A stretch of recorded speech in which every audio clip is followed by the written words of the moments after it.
A paz do Senhor, irmãos, estamos aqui em mais uma quinta-feira, hoje dia 11 de junho. Nós louvamos a Deus por mais essa oportunidade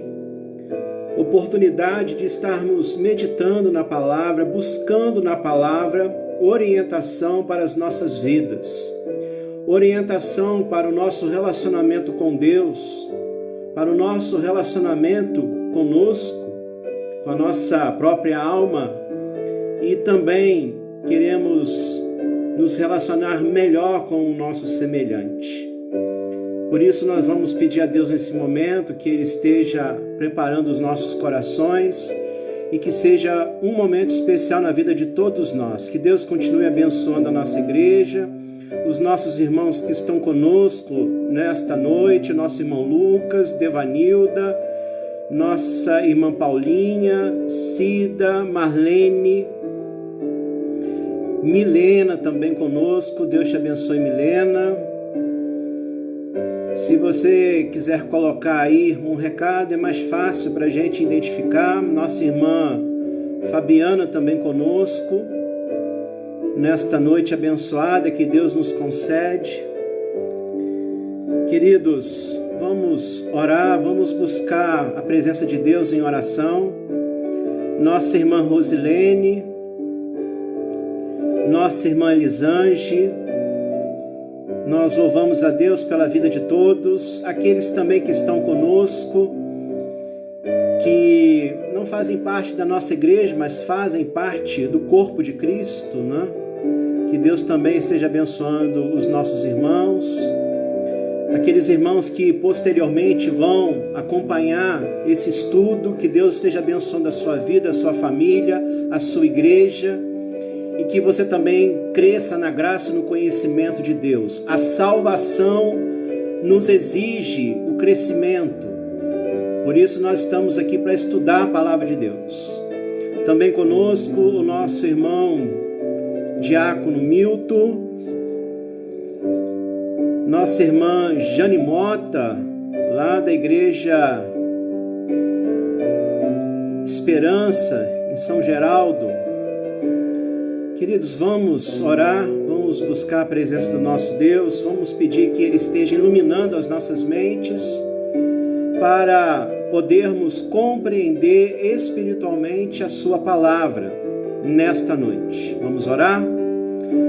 Pai, nós queremos Te agradecer por esse momento, queremos Te pedir, Pai, que o Senhor esteja preparando as nossas mentes, os nossos corações, para que possamos compreender a Tua palavra e crescer na graça e no conhecimento do Senhor. E assim, Pai, ser um instrumento hábil em Tuas mãos, um instrumento, ó Pai, que seja para a honra e glória do Teu nome. Nós queremos ser esse instrumento em Tuas mãos, mas para isso precisamos conhecer a Tua palavra, viver a Tua palavra, e com certeza o Senhor estará nos usando a cada dia mais. O nosso prazer, a nossa alegria consiste nisso, em sermos bênçãos em Tuas mãos. Por isso, Pai, esteja conosco e nos conduza nesse momento, é a nossa oração, em nome de Jesus Cristo. Amém, Senhor. Amém, Jesus. É isso, meus irmãos. Vamos lá, vamos estudar a palavra do Senhor. Conosco também nesta noite a nossa irmã Lívia, nosso irmão Jefferson, irmãos amados, irmãos queridos. Queridos, vamos abrir a palavra do nosso Deus na carta de Paulo aos Filipenses. Nós estamos estudando essa carta no capítulo 2. Hoje nós vamos ler do versículo 12 ao versículo 18. O desenvolvimento da salvação. Abra sua Bíblia, carta de Paulo aos Filipenses, capítulo 2, do versículo 12 ao versículo 18. Também conosco o nosso irmão Maxwell, que Deus abençoe a tua vida, a tua casa, meu irmão. Carta de Paulo aos Filipenses, capítulo 2, do versículo 12 ao versículo 18. A palavra nos narra o seguinte: assim, pois, amados meus, como sempre obedecestes, não só na minha presença, porém muito mais agora na minha ausência, desenvolvei a vossa salvação com temor e tremor. Porque Deus é quem efetua em vós tanto o querer como o realizar, segundo a sua boa vontade. Fazei tudo sem murmurações, nem contendas, para que vos torneis irrepreensíveis e sinceros, filhos de Deus inculpáveis, no meio de uma geração pervertida e corrupta, na qual resplandeceis como luzeiros no mundo, preservando a palavra da vida, para que no dia de Cristo eu me glorie que não corri em vão, nem me esforcei inutilmente. Entretanto, mesmo que seja eu oferecido por libação sobre o sacrifício e serviço da vossa fé, alegro-me e com todos vós me congratulo. Assim, vós também, pela mesma razão, alegrai-vos e congratulai-vos comigo. Amém, queridos? Só fazendo uma retrospectiva aí para a gente se posicionar. De repente, alguns irmãos que estão chegando hoje vão acompanhar a partir de hoje. Então, nós estamos estudando essa carta, a carta de Paulo aos Filipenses. Um pequeno esboço aqui para a gente se posicionar. No capítulo 1, do verso 1 ao verso 11, o apóstolo Paulo tem uma palavra de saudação, ele ora e agradece a Deus pela vida daquela igreja, demonstrando o seu carinho, o seu amor, o seu apreço como líder espiritual daqueles nossos irmãos. Capítulo 1, do versículo 12 ao versículo 30, ali nós temos uma reflexão de Paulo sobre a sua prisão, e aqui, irmãos, algo muito importante. Paulo, ele percebeu que a sua prisão estava se revertendo em progresso para o evangelho, né? Isso é interessante. No capítulo 1, verso 13, Paulo diz assim: de maneira que as minhas cadeias em Cristo se tornaram conhecidas de toda a guarda pretoriana e de todos os demais. E a maioria dos irmãos, estimulados no Senhor por minhas algemas, ousam falar com mais desassombro a palavra de Deus. Por que é importante nós falarmos sobre isso, irmãos? Quando realmente nós estamos em harmonia com o Espírito Santo, tomados pela palavra, quando realmente nós estamos buscando o reino de Deus sobre a nossa vida, quando verdadeiramente percebemos a nossa vocação de uma forma abençoada, com muita consciência, quando verdadeiramente nós temos intimidade com Deus, nós percebemos isso fica claro para a nossa vida. Que tudo aquilo que acontece conosco, Deus tem um propósito. E o propósito dele sempre será a sua glória. A sua glória. E também o desenrolar do seu reino sobre a face da terra. Então, Paulo, em sua prisão, ele tinha uma visão à frente. Ele tinha uma visão espiritual de sua prisão. Tanto é que ele não se via num canto reclamando, murmurando, lamuriando. Olha, servi tanto ao meu Senhor e agora me vejo aqui nessa prisão, nesse confinamento. Aliás, né, falando em confinamento, vamos olhar um pouquinho para o nosso momento. Mas em sua reflexão, Paulo, ele percebe que a sua prisão está sendo usada, primeiro, para que ele esteja proclamando o evangelho. E também a sua prisão estava sendo usada para que os irmãos, estimulados, pregassem de uma forma corajosa o evangelho de nosso Senhor e Salvador Jesus Cristo. Irmãos, grande lição. Que Deus nos ajude, que Deus toque os nossos corações, que realmente nós possamos ter uma visão espiritual de tudo o que acontece com a nossa vida, com a nossa família, o que acontece com a nossa igreja, o que acontece no mundo. Deus está no seu trono soberano, Ele está conduzindo todo o universo, conduzindo essa terra, conduzindo as nações, conduzindo a sua igreja, conduzindo as nossas vidas. Nada foge ao olhar e aos propósitos soberanos de Deus. Então, nós não estamos mais perdidos, nós não estamos mais tomados pela ignorância, pela falta de conhecimento, não.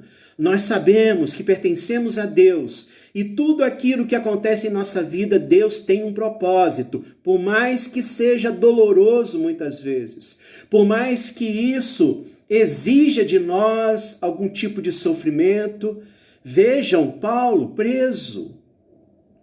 A sua liberdade foi cerceada, mas ele não se deixou abater. Que consciência, que clareza quanto à sua vocação, seu chamado. Como cristãos, irmãos, nós precisamos ter essa visão espiritual, essa visão apurada, enxergar com os olhos de Cristo.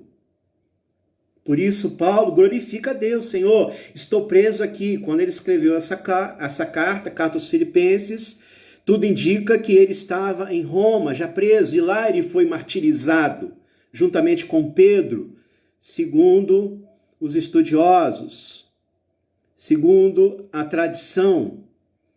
Mas tudo o que acontecia com Paulo, ele vê um propósito muito bem definido pela soberania e pelo mover de Deus. Também, nesse primeiro capítulo, nós temos esse versículo tremendo, porque para mim o viver é Cristo e morrer é lucro, também revelando a sua convicção de que sua vida aqui era uma passagem e que o que lhe aguardava, sim, a eternidade, é incomparavelmente melhor do que tudo aqui que possamos ter nessa vida. E aí, quando ele chega no verso 27 do capítulo 1, ele vai falar sobre um encorajamento no que diz respeito a nós andarmos de forma digna do Evangelho. Então ele vai encorajar os filipenses a andarem de forma digna do Evangelho. Nós sabemos, irmãos, que nós devemos honrar o Evangelho de Cristo, honrar a pessoa de Cristo, honrar o nosso Deus com a nossa vida, com o nosso testemunho. Vivei acima de tudo por modo digno do Evangelho de Cristo. E aí ele começa o capítulo 2, o apóstolo Paulo, inspirado por Deus, palavra de Deus, e agora ele vai exortar aqueles irmãos. Na verdade, ele está nos exortando hoje também quanto ao serviço humilde.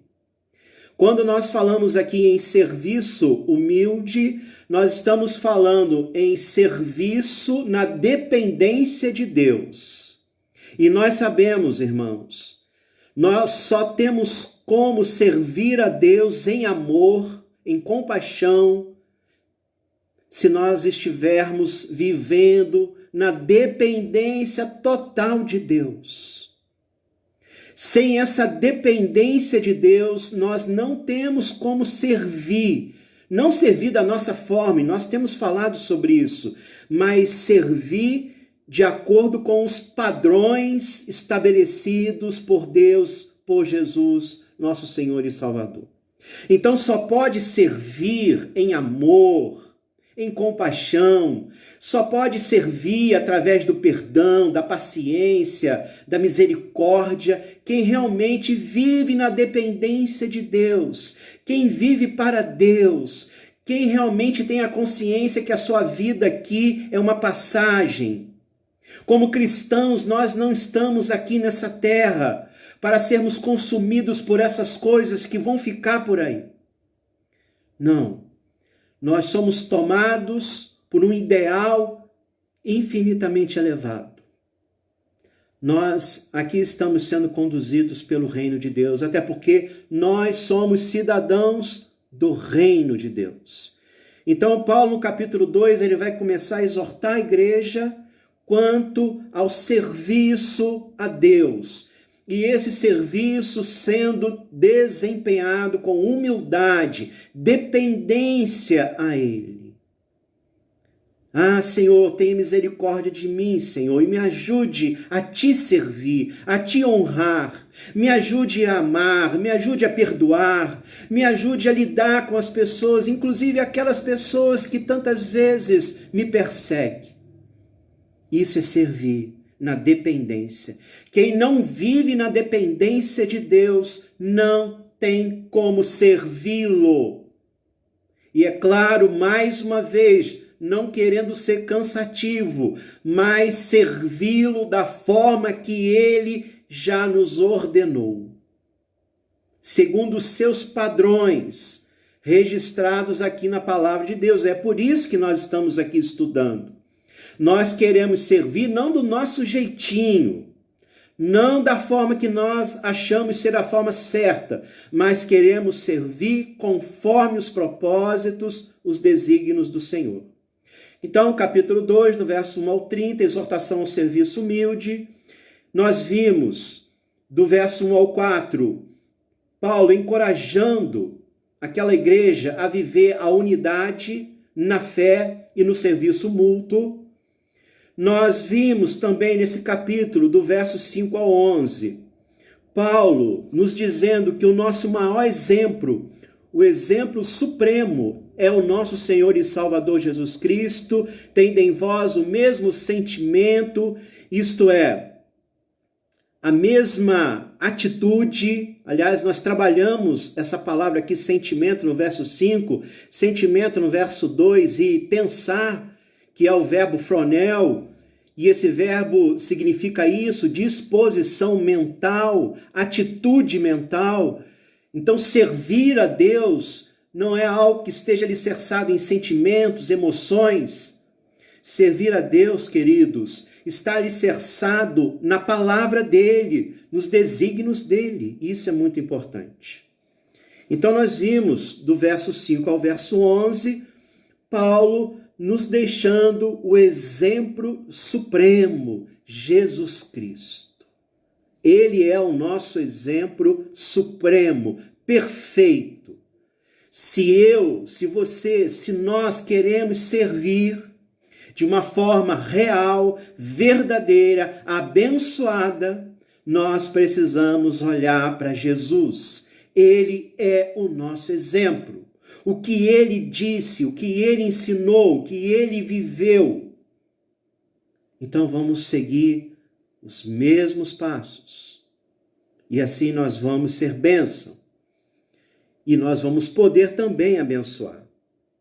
E hoje nós vamos pensar um pouco esse texto que nós acabamos de ler, do verso 12 ao verso 18.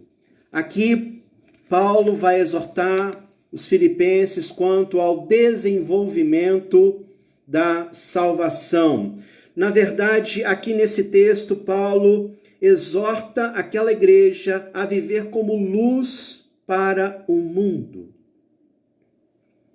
E se realmente nós queremos ter a convicção de que nós estamos desenvolvendo a nossa salvação, é claro que depois nós vamos ver o que isso significa, desenvolver a salvação. Se realmente nós queremos desenvolver a salvação, se nós queremos ver a nossa salvação sendo desenvolvida, nós vamos perceber isso, que verdadeiramente nós estamos sendo luz neste mundo. Como o próprio Senhor Jesus Cristo nos colocou lá no Sermão do Monte. Vós sois a luz do mundo, sal da terra.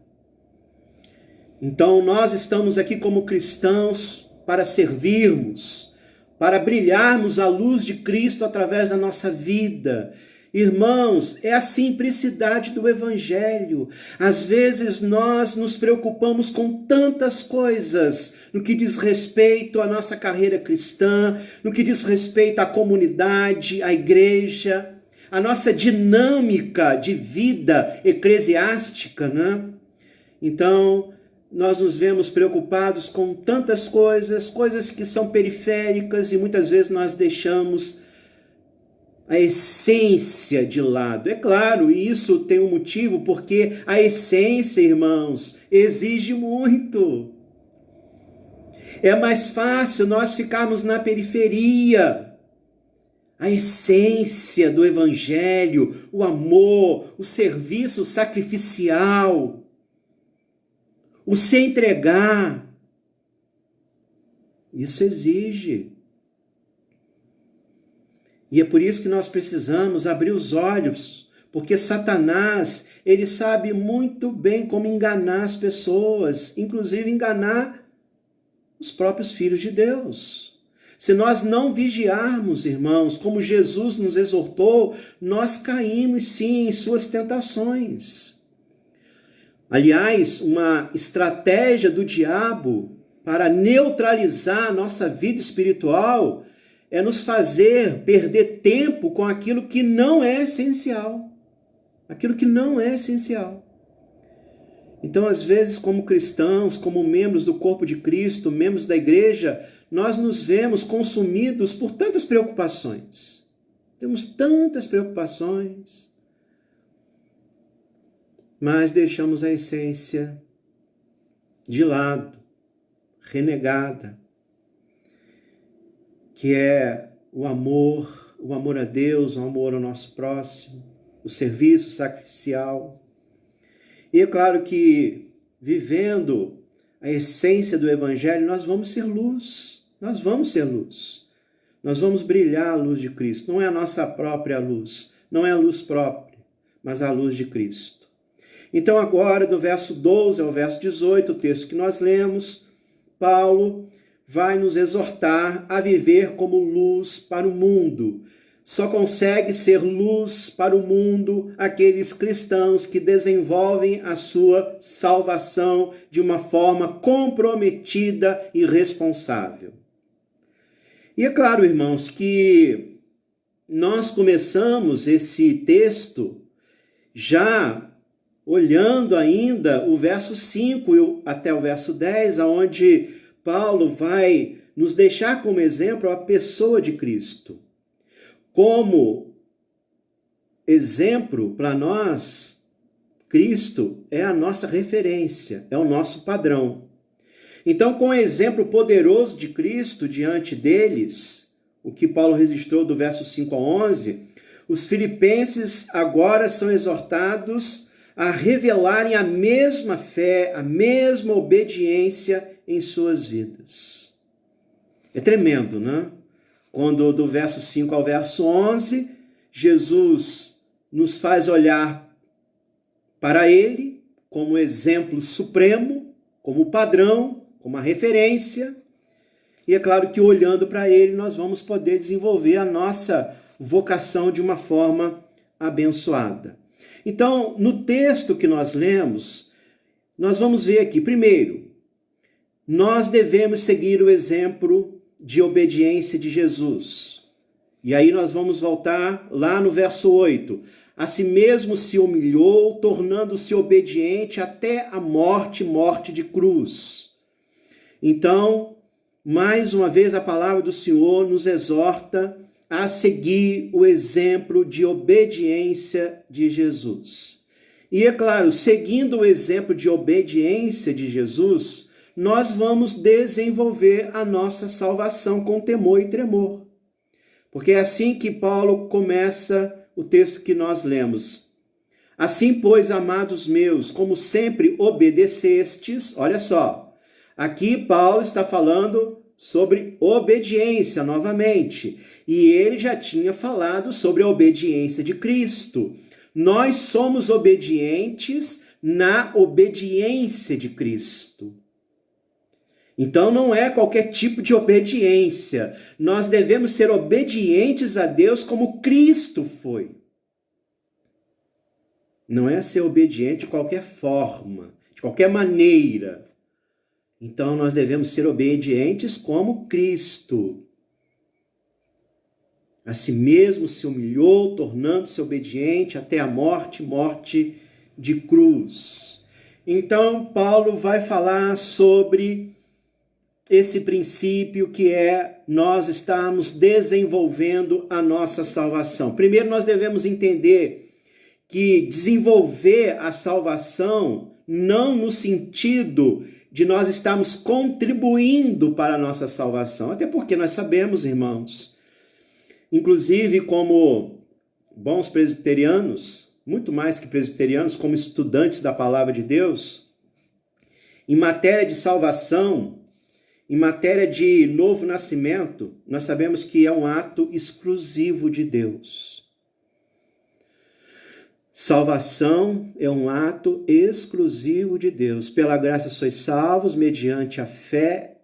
Isso não vem de vós, isto é, a fé, mas é um dom de Deus. Não por obras, para que ninguém se glorie. Então, salvação é um assunto exclusivamente de Deus na pessoa de Cristo.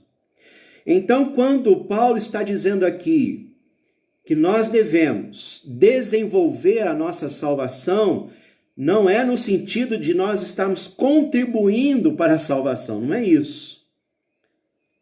Porque salvação é um assunto exclusivo de Deus, é um ato exclusivo de Deus. Nós não temos nenhum mérito em nossa salvação. Por isso, quando Paulo fala em desenvolver a vossa salvação, é claro que ele está falando no sentido do processo de santificação. A santificação, ela tem 3 aspectos. Nós temos sempre falado sobre isso. A santificação tem 3 aspectos. Primeiro aspecto, santificação definitiva, que é a regeneração. É o nascer de novo, é obra exclusiva de Deus na pessoa de Cristo, aplicada pelo Espírito Santo em nossa alma. Então, a santificação tem esse primeiro aspecto, a santificação chamada definitiva, que é a regeneração, o nascer de novo. Nós temos a santificação progressiva, que é esse crescimento na graça e no conhecimento de Deus. E o último aspecto da santificação é a santificação final, que é a glorificação. Isso vai acontecer na volta de Cristo, quando ele vier para nos resgatar e nos conduzir às moradas eternas.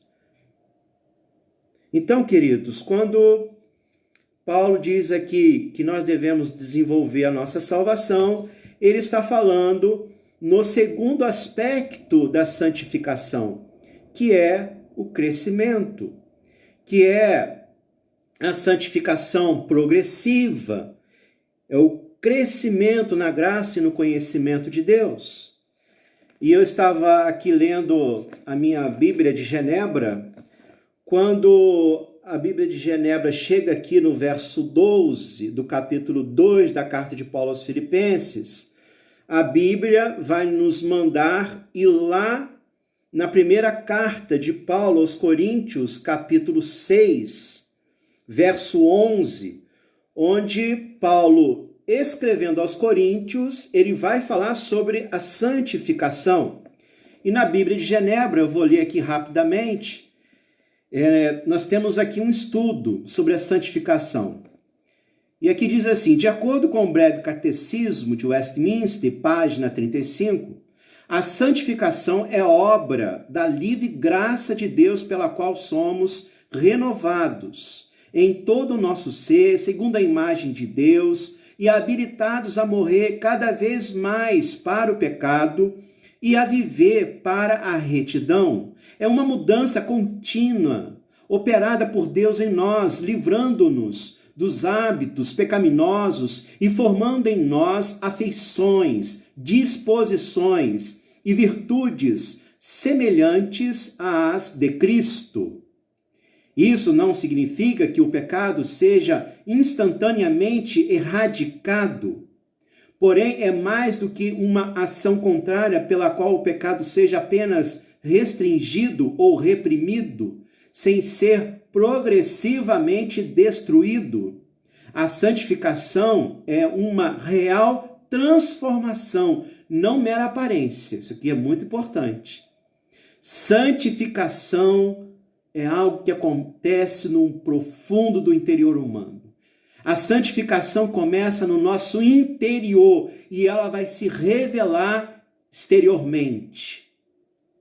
Não dá para dissimular. Não dá para dissimular a santidade, irmãos. Podemos até dissimular durante um tempo, mas nós sabemos que nessa questão um dia a casa cai, a máscara cai e o ser humano vai revelar quem realmente ele é. Por isso nós não queremos que isso aconteça com a nossa vida. Por isso nós precisamos chorar a cada dia, para que Ele esteja nos transformando, nos mudando, para que Ele esteja jogando por terra em nossa vida tudo aquilo que não convém, tudo aquilo que é pecaminoso. É uma obra que acontece no nosso interior. Essa obra acontece exclusivamente pela ação sobrenatural do Espírito Santo, mas cabe a nós desejarmos isso, cabe a nós termos a consciência que nós precisamos passar por essa experiência a cada dia. O significado básico de santificar é separar para Deus, para seu uso, porém Deus opera naqueles a quem Ele reivindica como sua propriedade, de maneira a torná-los semelhantes à imagem de seu Filho. Meu irmão, minha irmã, você pode dizer com toda a autoridade e liberdade que você tem vivido de tal forma que você tem se parecido com Cristo? Vamos lembrar que Deus nos criou a sua imagem e semelhança. Essa imagem e semelhança, ela foi perdida na queda. Mas Deus idealizou o plano da redenção, enviou Jesus, e através do sacrifício de Cristo, da obra de Cristo, a imagem e semelhança de Deus está sendo restaurada em nós. Isso é lindo, divino, sobrenatural. Através da obra do Espírito Santo, através do mover sobrenatural do Espírito Santo. E nós, como cristãos, irmãos, nós precisamos ver isso na nossa vida. Nós precisamos a cada dia mais, nós precisamos nos parecer com Jesus. As nossas atitudes precisam parecer com as atitudes de Cristo. O nosso falar, o nosso pensar, o nosso agir, os nossos sentimentos. Isso é tremendo, queridos. Isso é tremendo. Como diz lá em Romanos 8, 29, porquanto os predestinou para serem conforme a imagem de seu Filho. Nós fomos predestinados antes da fundação do mundo. Já era propósito de Deus que nós nascêssemos de novo em Cristo e para Cristo. Para Cristo. Você, meu irmão, minha irmã, você precisa perceber esse processo na sua vida. Você precisa crescer. Nós não podemos de forma nenhuma, nós não podemos admitir ser os mesmos, dia após dia, ano após ano. Precisamos crescer. Cresça, meu irmão, minha irmã, cresçamos. Cresçamos. Essa renovação moral pela qual somos crescentemente mudados naquilo que éramos outrora, ocorre pela ação do Espírito que habita em nós. Regeneração é nascimento, novo nascimento. Santificação é crescimento. Na regeneração, Deus implanta em nós desejos que antes não tínhamos. Desejo por Deus, desejos pela santidade, desejo de glorificar o nome de Deus no mundo, desejo de orar, de cultuar, desejo de amar e de fazer bem aos outros. Olha só, queridos. Desenvolvei a vossa salvação. Desenvolvei a vossa salvação com temor, com tremor, com reverência. Olha só,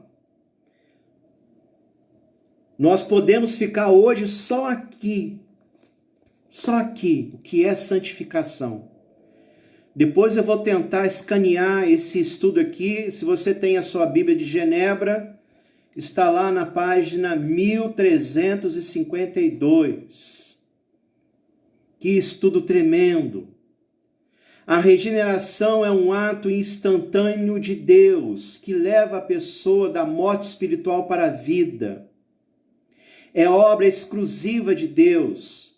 A santificação é um processo constante que depende da ação contínua de Deus no crente e consiste na contínua luta do crente contra o pecado.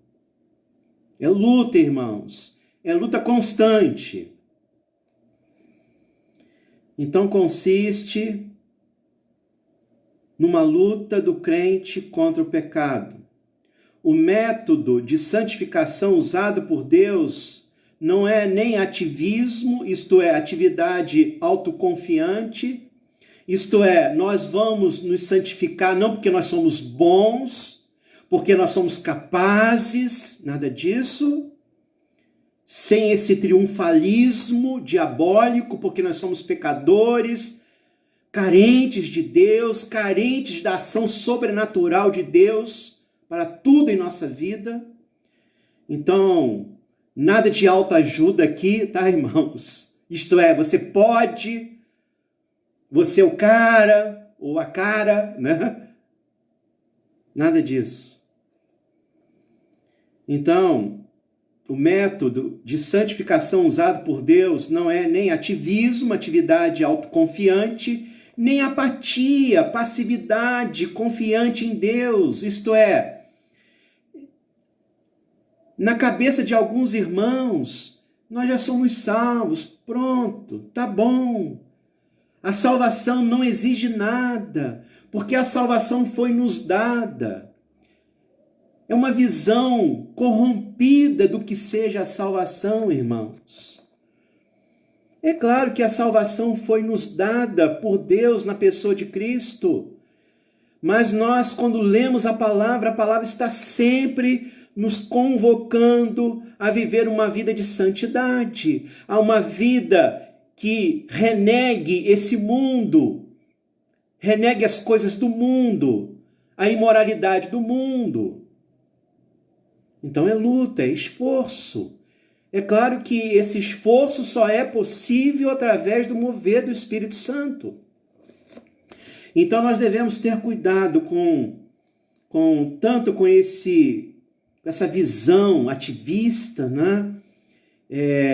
Eu posso, eu vou me tornar cada dia mais santo, eu vou fazer isso, eu vou lutar. Sozinho nada, não há como. E vamos também ter cuidado com a apatia, a passividade, achando que já somos salvos e a salvação como é uma graça de Deus, isso não vai nos exigir nada. Sim, para sermos salvos, não. É obra exclusiva de Deus. Mas um salvo vive como salvo. Quem nasceu de novo, irmãos, quem nasceu de novo, quer se santificar, deseja, aspira à pureza de Cristo. Não quer viver mais segundo o curso desse mundo, segundo os rudimentos desse mundo pecaminoso. Quando nós olhamos para esse mundo, irmãos, o nosso olhar gera tristeza. Vocês concordam com isso? Quando nós olhamos para esse mundo decaído, esse sistema corrompido, imoral,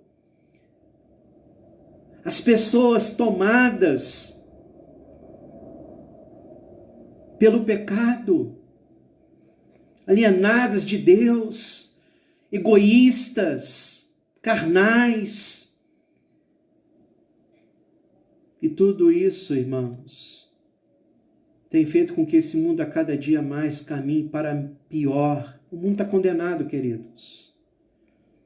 Por isso que quando nós olhamos para esse mundo, nós dizemos o quê? Alguém lembra? Quando nós olhamos para esse mundo como cristãos que estamos vivendo uma vida de intimidade com Deus, compreendendo a pureza de Deus, a pureza de Cristo. Como cristãos, quando nós olhamos para o mundo, nós dizemos o quê? O que nós dizemos? Quem pode me dizer aí? O que nós dizemos quando nós olhamos para esse mundo? Quando nós olhamos para as coisas terríveis nesse mundo, a falta de amor, o ódio, a ganância, a corrupção, a imoralidade, cada coisa que tem acontecido, a gente percebe que as pessoas realmente, a cada dia que passa, estão perdendo a capacidade de amar, de enxergar o outro. Então, quanto mais nós olhamos para esse mundo, e é claro, em intimidade com Deus, com Cristo, com a palavra, com a verdade, quando nós lemos a verdade de Deus, essa verdade ministrada pelo Espírito Santo entra aqui no nosso coração de tal forma que nos enche do ser de Deus, da pureza de Deus, da santidade de Deus. Mas olhamos para esse mundo e o que nós estamos vendo? E quando vemos, o que dizemos? Sim, Lucas, que esse mundo está perdido, mas aí quando nós olhamos para toda essa perdição, o que nós desejamos lá no fundo do coração? Claro, nós desejamos que sejamos usados por Deus para levar luz, para levar o amor de Deus. Mas no fundo, irmãos, quando nós olhamos para esse mundo, nós dizemos: Maranata, vem Senhor Jesus. Maranata, vem Senhor Jesus. Desenvolvei a vossa salvação, santificação, a obra de santificação, a santificação progressiva precisa ser algo claro em nossas vidas. E aí Paulo vai dizer no verso 13, porque Deus é quem efetua em vós tanto o querer como o realizar segundo a sua boa vontade. É Deus que efetua em vós tanto o querer como o realizar. É Deus que age em nossas vidas, dando-nos o desejo quanto ao poder de realizarmos o que seja do propósito dele. Que age em nossa vida, é Deus que nos dá esse desejo por Ele, pelo reino dEle, pelos desígnios dEle, pela santidade dEle. Por isso quando Paulo vai falar sobre o desenvolver a nossa salvação, a nossa santificação, ele também nos dá essa palavra de conforto, porque Deus é quem efetua em vós tanto o querer como o realizar segundo a sua boa vontade. Isto é, por nós mesmos, somos incapazes de buscarmos a santificação.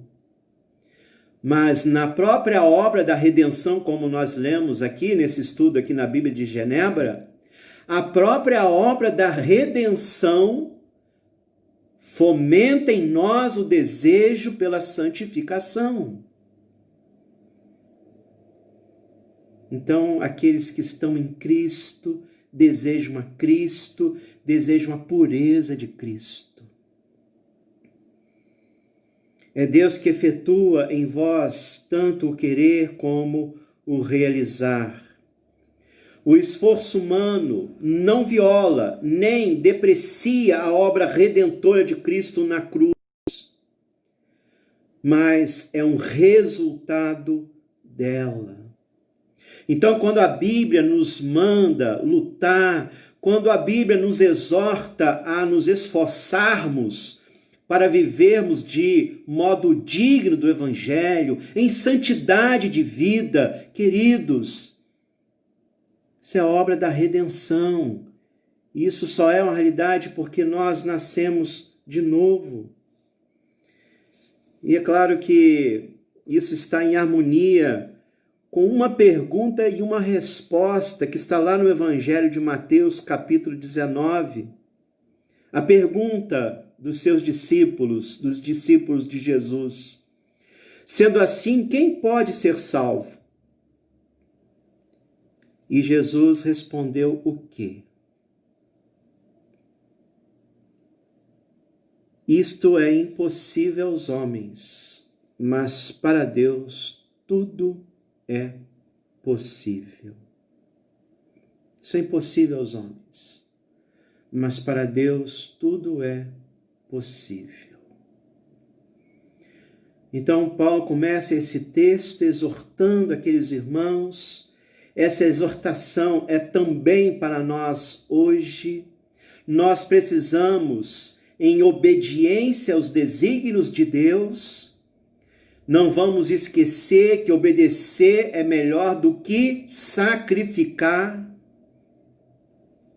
Muitas vezes nós queremos dar tantas coisas para Deus, fazer tantas coisas para Deus, e sempre do nosso jeitinho, mas deixamos de viver uma vida em obediência, inclusive em obediência àquelas questões ou aqueles mandamentos que mais nos exigem.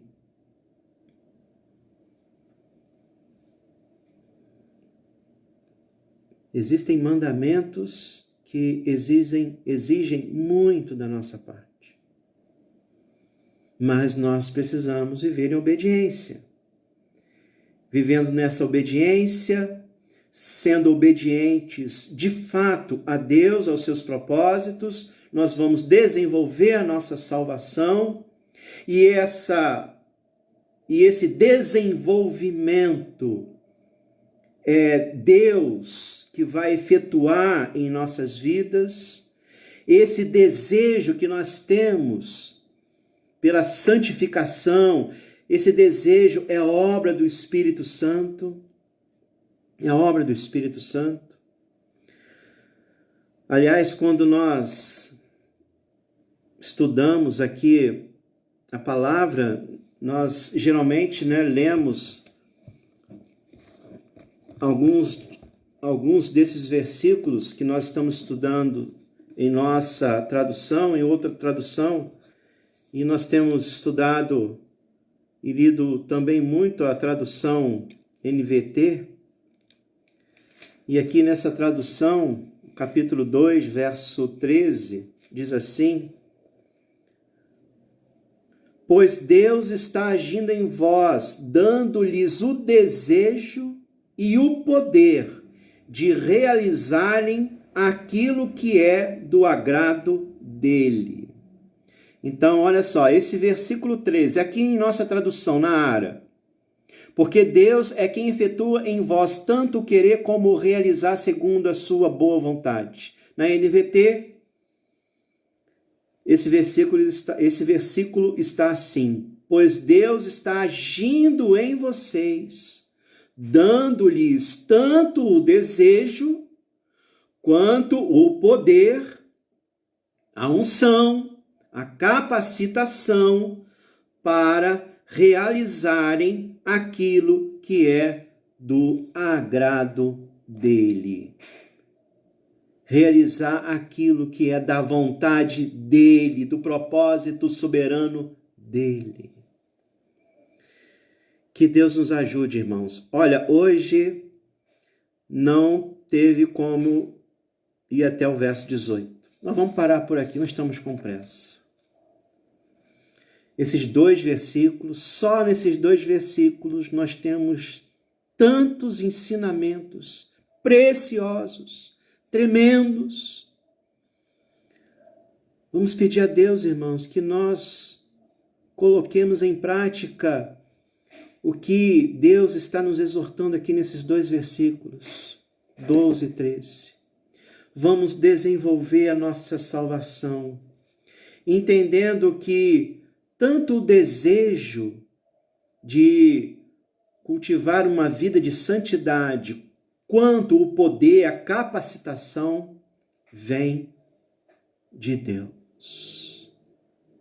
Mas cabe a nós também, irmãos, chorarmos por isso diante de Deus. Não podemos ser os mesmos. Não podemos. Não podemos admitir isso na nossa vida.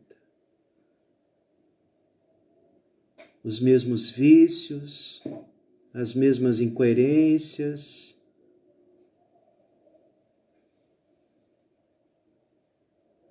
os mesmos atos carnais, as mesmas reações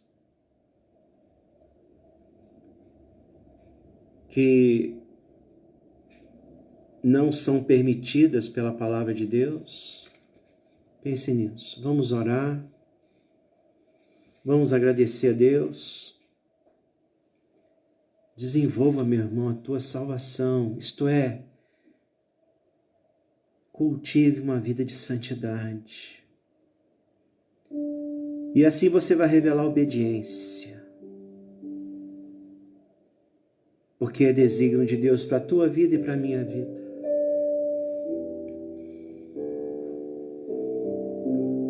Nós queremos nos parecer com Jesus. Porque nós somos o bom perfume de Cristo, irmãos. Nós precisamos exalar o perfume de Cristo através da nossa vida. Desenvolva a tua salvação, isto é, cultive uma vida de santidade, de santificação. Tenha fé por você mesmo, por mim mesmo, impossível. Mas Deus é aquele que efetua em nós tanto o querer, Ele nos dá esse desejo a cada dia mais, esse desejo vai crescendo, vai amadurecendo, vai se avolumando. Isso é o crescimento na graça e no conhecimento. Isso vai aumentando na nossa vida, vai aumentando na nossa vida o desejo ardente de ver Cristo conduzindo a nossa existência, a nossa alma, o nosso falar, o nosso pensar, o nosso agir. E isso dá paz, isso dá paz, isso dá paz. Paz diante das circunstâncias, isso dá segurança, isso dá esperança. Viva assim, irmãos, vivamos assim, para a honra e glória do nome do Senhor. Nós também vamos, nesse momento, orar pela família do nosso irmão Djalma. Nós sabemos, irmãos, na terça-feira, aprove a Deus levar o nosso querido e saudoso irmão Alessandro. Por isso nós devemos orar pela Natiele, pela Ágata, pelo Djalma, pela Dionéia, pela Adriana, Ariana, por toda a família. Que Deus continue confortando os nossos irmãos diante dessa perda. Mas como nós falamos lá no velório, um dia nós nos encontraremos novamente, queridos. Um dia nós nos encontraremos. É a nossa fé, é a nossa esperança. Que Deus abençoe os irmãos. A nossa irmã Ruth também está conosco, nosso irmão Davi, Maria da Glória, Glorinha. Vamos orar, vamos agradecer a Deus. Temos muito trabalho pela frente, tá, irmãos? Depois você volte a ler esses 2 versículos, 12 e 13. Oremos ao Senhor. Pai, muito obrigado por essa oportunidade. Nós ouvimos tantas coisas maravilhosas aqui, Pai. Claro que não são coisas maravilhosas que vieram dos lábios do homem, mas coisas maravilhosas que vieram dos teus lábios, lábios eternos. Que estão aqui registradas essas coisas maravilhosas, esses ensinos, preceitos em Tua Palavra. Obrigado, Senhor. A Tua Palavra realmente é vida para a nossa vida. A Tua verdade enche o nosso coração de luz, de alegria, de fé, de esperança, do júbilo dos céus. E sim, Pai, nós desejamos, Maranata, vem Senhor Jesus. Queremos um dia estar contigo e vamos estar. Aleluia. Pai, também queremos nesse momento, mais uma vez, orar pela nossa irmã Natiele, nossa irmãzinha Ágata. Conforte essas vidas, Pai, nesse momento em que elas estão enfrentando essa separação, como também nosso irmão presbítero Djalmo, nossa irmã Dionéia, as irmãs do saudoso Alessandro, nossa irmã Ariana, toda a família. Esteja confortando, Pai. Conforte também tantos que têm enfrentado suas perdas, inclusive diante dessa crise, diante desse vírus, ou diante de outras situações. Esteja confortando e que, acima de tudo, essas pessoas também possam ter o conhecimento da salvação em Cristo Jesus. E assim vão também entender que a vida aqui é assim, é difícil, é dura, é cheia de limitações, mas um dia o Senhor há de enxugar de nossos olhos toda lágrima. Abençoe os nossos irmãos que estão conosco, abençoe os nossos irmãos em suas lutas, de repente em suas tristezas, em suas dificuldades. Continue, Pai, sustentando o Teu povo, não apenas a Igreja Presbiteriana do Cônego, mas a Tua Igreja sobre a face da terra. Esteja também abençoando a nossa nação, Pai, diante dessa crise. Abençoe os governos, as autoridades constituídas. Ó Pai, dê sabedoria, dê quebrantamento para que possam realmente fazer de uma forma em que o alvo seja o bem-estar da população de nosso país. Nos dê um restante de noite abençoada. É a nossa oração em nome de Jesus. Amém. Queridos irmãos, tenham uma boa noite. No domingo nós estaremos aqui pela manhã às 9h30 e à noite às 19h. Que os irmãos fiquem na paz do Senhor Jesus. Amém.